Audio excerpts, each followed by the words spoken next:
Hey, it's Krabby here.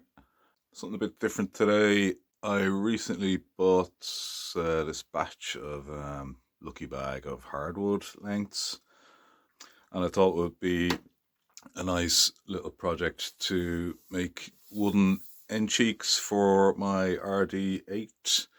So yeah, I thought it might be interesting to show the process here, and maybe if anyone else owns an RD-8 or a RD-9, you might want to do the same. Um, Yeah, I'm just not mad on the end cheeks on these. I find they're quite sharp along the edge, and me being middle class, I have sensitive, soft middle class hands, So I get distressed picking it up because the edges are all hard. Um, so disassembly is really easy on this. Basically, there's 13 screws holding on this metal back plate. Sorry about the focus there. Yeah, so once you have the 13 screws off, which I've already done, you can just lift this out. You can see the main board there.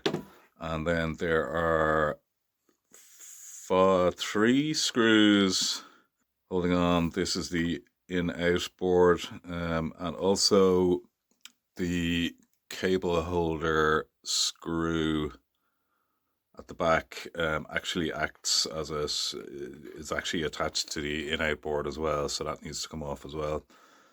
So then you can just lift this out, get it out of the way. There it is, all the ins and outs.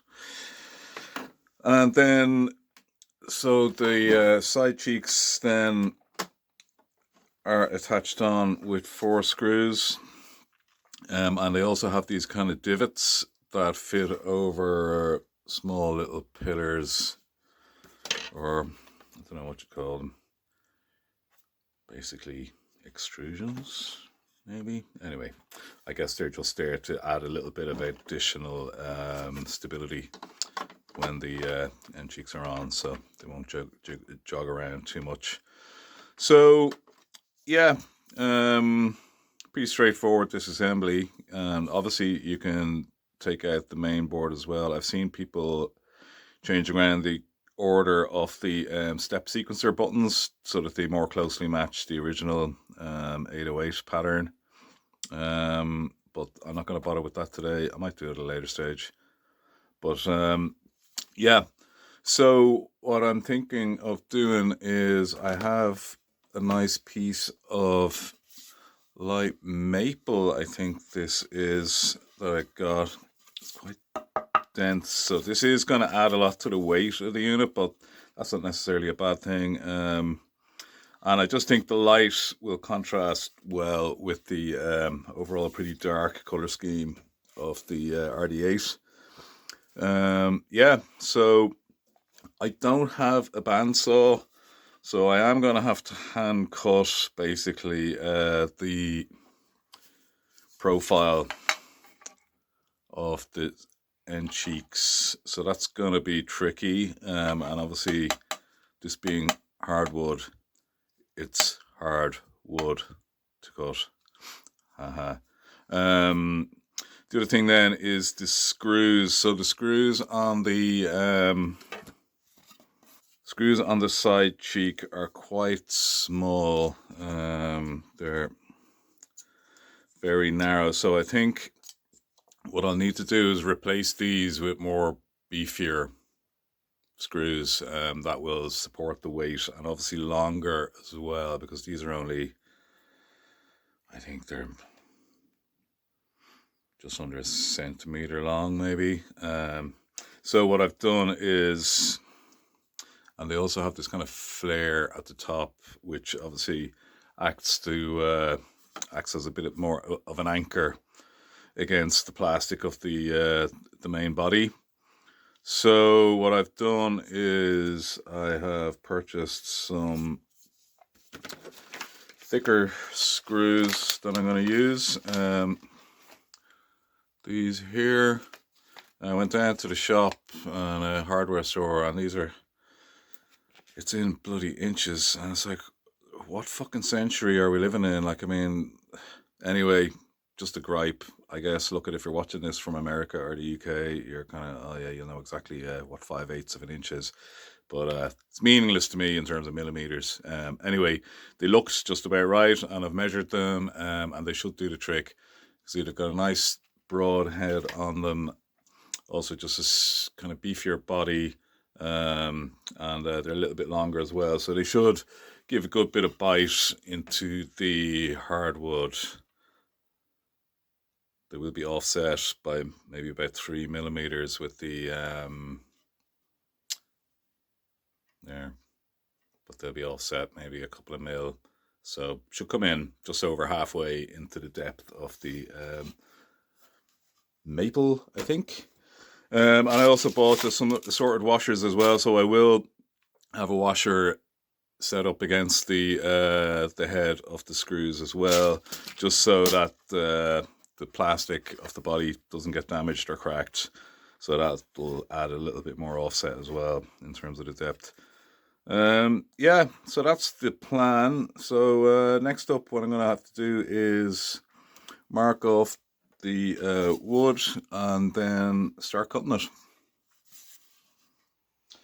All right, so I've got my 2 pieces cut out now, hand cut, so the cuts are not great.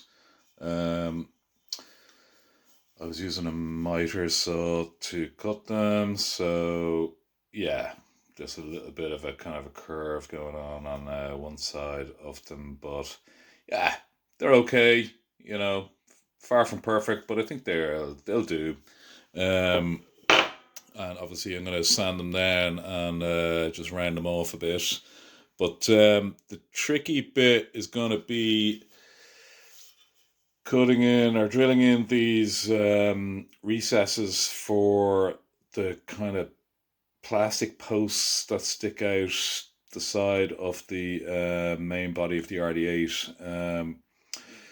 Hard to get them exactly right, and you kind of have to only option, like, I mean, you can see on the plastic piece, so you got here and here, so they basically slot over these kind of posts, plastic posts, to give it a bit of more rigidity and stability. Now, like, I mean, I could grind off the posts off of the unit, but I really don't want to damage the unit in any way, just in case I want to sell it on. I just, you know what I mean, that'll be permanently screwing it up kind of thing. So I want to keep them. So yeah, as you can see, I did drill into this piece here, and I was almost on the money, but I was just a couple of I was like 2 millimeters off or something like that, so I have to kind of extend. You'll see this one here is kind of elongated a bit, and it fits over fine now. But on the next one, I'm thinking, instead of trying to measure the distances, what I'm going to do is, with this piece here, is basically put some kind of, maybe a little bit of ink or paint onto the posts and press this up against it, so that it'll mark where I need to drill. Yeah, and hopefully that will be kind of A, more precise, and B, a hell of a lot easier than trying to measure it exactly. Yeah, so that's going to be the next step. And then after that, it's just going to be a matter of kind of rounding these off. I don't actually think this wood is timber, or not timber. I don't think it's maple.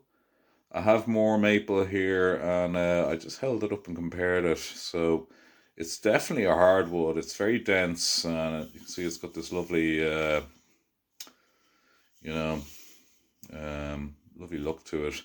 And I could probably get away with not, you know, finishing it in any way, but what I am going to do is add some Danish oil after all my drilling is done, and after I've sanded it off and all that, just as a kind of a protective element. But what I'll do before that is test on a piece of another piece of this wood, just to make sure, because I don't want it to go too dark. I really like this lightness, and actually it looks great against the unit. So yeah, I don't want this going too dark. So what I'll do is do a little texture with the Danish oil and see how it turns out. And we'll take it from there, basically.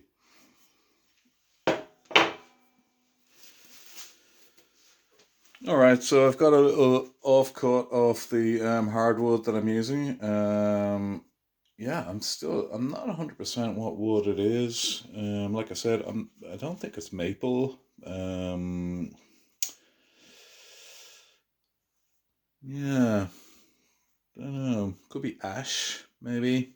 Anyway, it's lovely. It's got a really nice grain on it. It's nice and dense, but not too dense. It's actually quite easy to cut, which is nice, but it still has that sense of kind of solidity that you don't get with the likes of, pine woods or deal or whatever.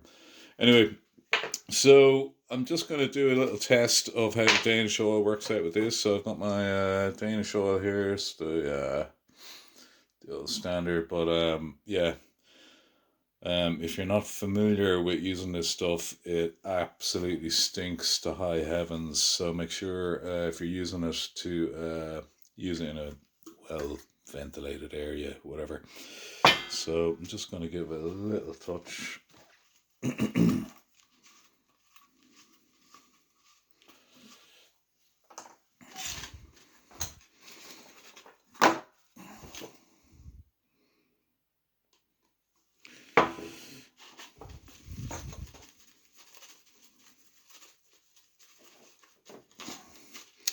And just leave it dry overnight, and we'll see how it looks in the morning.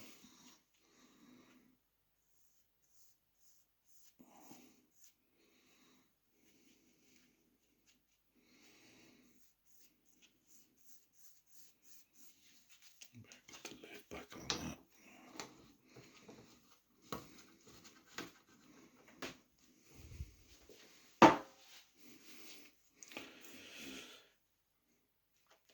I think that's looking good, actually. I was worried it would go too dark, but I think it's giving it a really nice kind of a reddish hue, which is kind of actually what I wanted. I do have another kind of very red wood here. Again, I don't know what it is. I got it as part of this kind of bundle of hardwoods that I bought. But that stuff, it's cut way thicker, and I thought to use it, it would be just, and it's really, really dense as well. I thought it would be just too much for the RD-8. It would make it kind of unwieldy and very bulky. But yeah, this is looking promising with the Danish oil.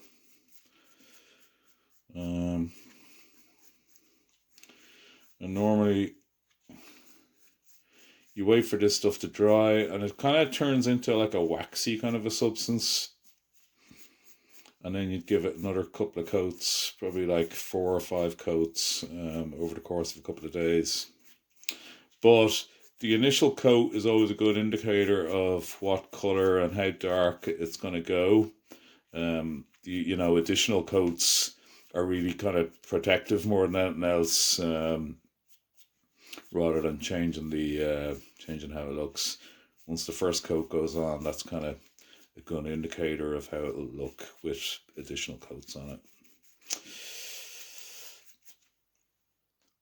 So here's my little sample piece of hardwood that I oiled last night, and it's pretty much dry now. I think it's turned out really well. It hasn't gone too dark, and I think, if you can see that, I think that'll look really good with the RD-8. So yeah, definitely going to oil my pieces once they're finished. But yeah, there they are, unoiled. So quite light. So they'll go a little bit darker, and I think that will look really well. So I had drilled these recesses for the kind of plastic posts that stick out the side. You can see them here, one there and one there.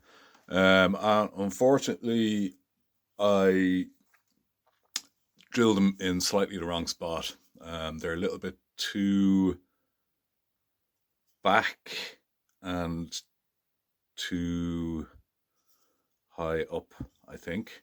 So that when this one fits on, it's way too forward. You can see the way it's almost flush at the back there. It's actually not flush. It's out by about 1 millimeter at the back, and then I've got too much kind of protruding at the front. So what I want to do is have them more, hard to kind of, basically a bit more so that there's a little bit protruding at each end and also a little bit over the top as well. So yeah, what I'm going to have to do is basically re-drill these holes. It's going to be a bit messy on this one, but it shouldn't matter in terms of stability because I will have the 4 screws holding it in anyway. But I think definitely the way to go is to use a bit of paint on these posts to mark the wood. I did try it there with a permanent marker and didn't really work out great. I just got a tiny bit here and here.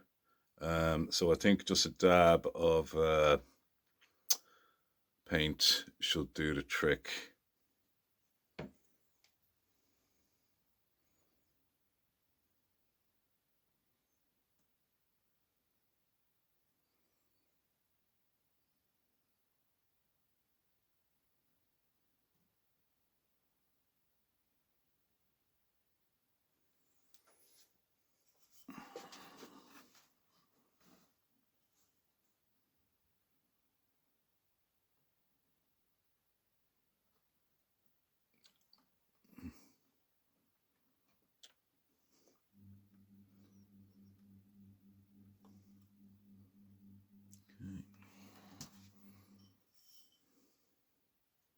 Should do the trick.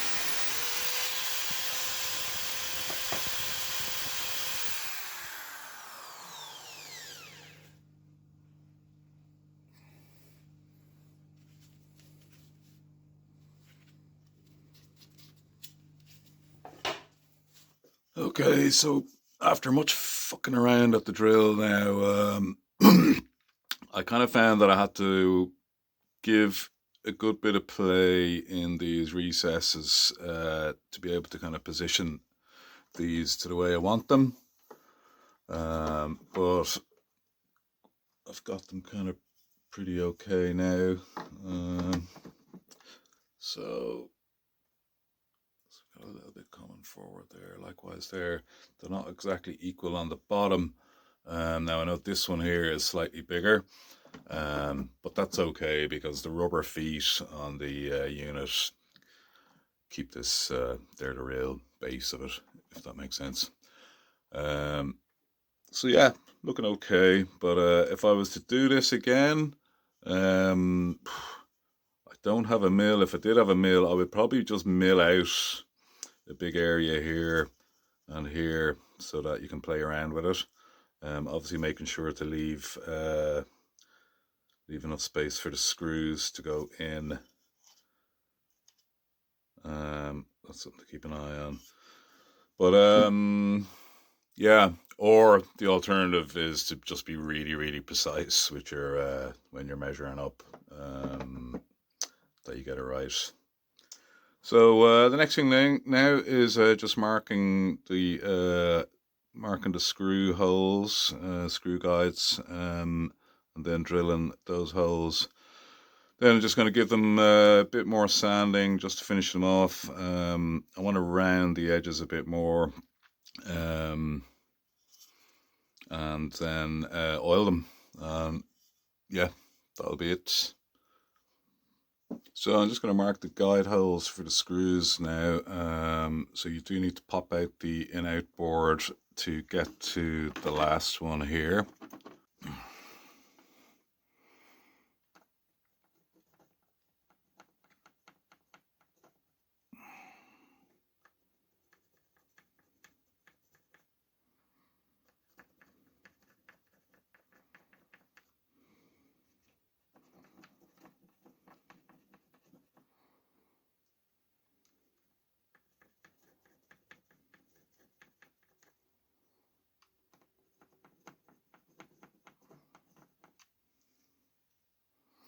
And then I'll flip it over and do the same with the other side.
So I've oiled and fitted the end cheeks, and yeah, I'm pretty happy with the results. They're pretty rough and ready, but bearing in mind that I only have hand tools, more or less, I think I did okay. I would hope that if I do it again, I'd probably do it a bit better. This is the first time I've ever made end cheeks. I do have an Allen and Heath mixer upstairs, which I think would look good with them. So I might do that in the coming weeks. Yeah, it'll be interesting to see now if the unit doesn't sound any more old school or any more expensive.